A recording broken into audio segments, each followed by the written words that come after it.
কালবৈশাখী তাণ্ডবে ডেবরায় বিপত্তি, বিদ্যুৎবাহী খুঁটি পড়ে গুরুতর জখম যুবক, সহায়তায় প্রদীপ রাজীব।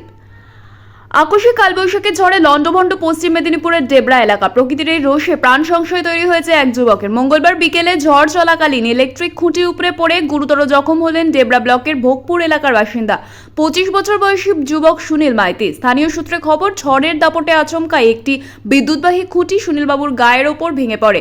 ঘটনাস্থলে লুটিয়ে পড়েন তিনি। প্রতিবেশীরা দ্রুত তাকে উদ্ধার করে ডেবরা সুপার স্পেশালিটি হাসপাতালে নিয়ে যান।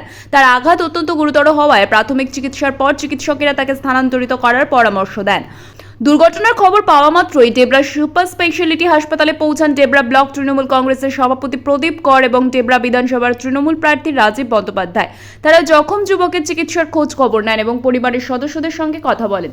যুবকের শারীরিক অবস্থার অবনতি দেখে প্রদীপ কর ও রাজীব বন্দ্যোপাধ্যায় ব্যক্তিগতভাবে উদ্যোগী হয়ে তাকে মেদিনীপুর মেডিকেল কলেজ হাসপাতালে স্থানান্তরিত করার যাবতীয় ব্যবস্থা করেন। অ্যাম্বুলেন্স জোগাড় থেকে শুরু করে হাসপাতালে ভর্তির প্রক্রিয়া সব ক্ষেত্রেই তারা সরাসরি তদারকি করেন। প্রদীপ কর জানান, এই মর্মান্তিক দুর্ঘটনায় আমরা সুনীলের পরিবারের পাশে আছি। তার চিকিৎসার জন্য যা যা করণীয় সবটাই করা হচ্ছে। পরিবারটিকে আমরা সব রকম সাহায্যের আশ্বাস দিয়েছি।